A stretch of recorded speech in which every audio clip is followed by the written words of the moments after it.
সালাম স্টিল ভোটের গাড়ির নির্বাচনী প্রচারণার খবর জানাতে এই মুহূর্তে আমি রয়েছি নরসিংদী পলাশ ২ আসনে। এই আসনটি একটি উপজেলা নিয়ে গঠিত এবং এই উপজেলায় একটি পৌরসভা ও ৭টি ইউনিয়ন রয়েছে।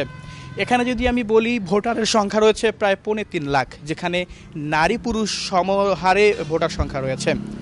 এখানে আমরা এসে সকাল থেকেই দেখতে পেরেছি যে এখানকার যে বিভিন্ন দলের প্রার্থী রয়েছেন তারা কিন্তু তাদের নির্বাচনী প্রচারণা চালাচ্ছেন অনেকটা উৎসব মুখর পরিবেশে।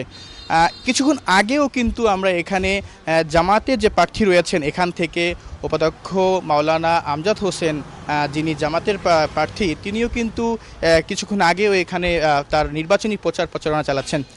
এই মুহূর্তে আমরা চলে যাব তার কাছে, জানতে চাইব নির্বাচনী প্রচারণায় আসলে তিনি ভোটারদের কেমন সাড়া পাচ্ছেন। জি, একটু আমাদেরকে বলবেন নির্বাচনী প্রচারণায় আপনি ভোটারদের কেমন সাড়া পাচ্ছেন?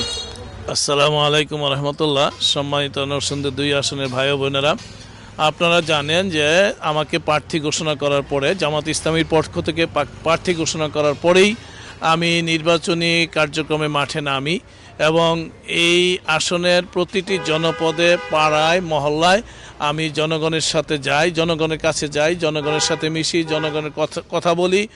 আলহামদুলিল্লাহ, এই দীর্ঘ পথ পরিক্রমায় জনগণের দারুণ সাড়া আমি পেয়েছি, তাদের মহব্বত পেয়েছি, ভালোবাসায় সিক্ত হয়েছি এবং জনগণ এই আসনে নতুনত্ব চায়, নতুন নেতৃত্ব চায়, পরিবর্তন চায় এবং এই আসনকে সন্ত্রাস, দুর্নীতি, লুটপাট, দখলবাজ, চাঁদাবাজ মুক্ত করতে হলে জামাত ইসলামীকেই তারা চয়েস করেছে এবং জামাতের পক্ষেই তারা আছে।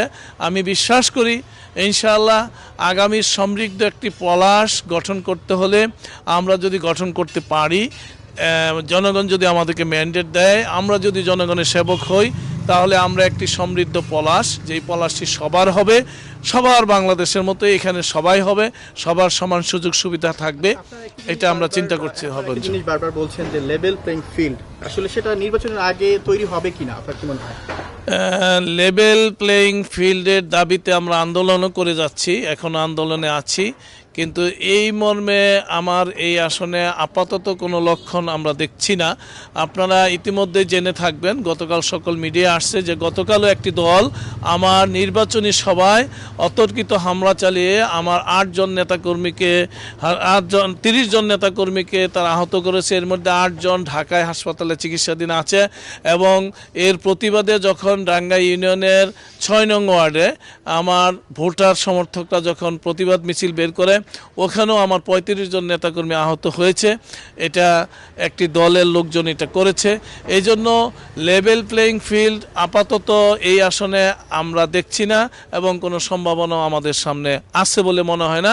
ভূমিকম্প সহনীয় মোস্ট ডিউরেবল দেশের প্রথম থার্মেক্স রড সালাম স্টিল। সালাম স্টিল বোঝে ডিউরেবিলিটি। সালাম স্টিল মোস্ট ডিউরেবল স্টিল। এখন প্রশাসনকে আমরা বলবো যে নির্বাচন যদি সুষ্ঠু, সুন্দর, নিরপেক্ষ এবং অংশগ্রহণমূলক করতে হয়, সব ভোটারের অধিকার প্রয়োগের একটি নির্বাচন করতে হয়, তাহলে অবশ্যই লেভেল প্লেইং ফিল্ডের ব্যবস্থা করতে হবে জননিরাপত্তার স্বার্থে, জন অধিকার প্রয়োগের স্বার্থে এবং আগামীর সুন্দর একটি সমাজ প্রতিষ্ঠার স্বার্থেই, গণতন্ত্র সুপ্রতিষ্ঠিত করার স্বার্থে লেভেল প্লেইং ফিল্ডের বিকল্প নেই।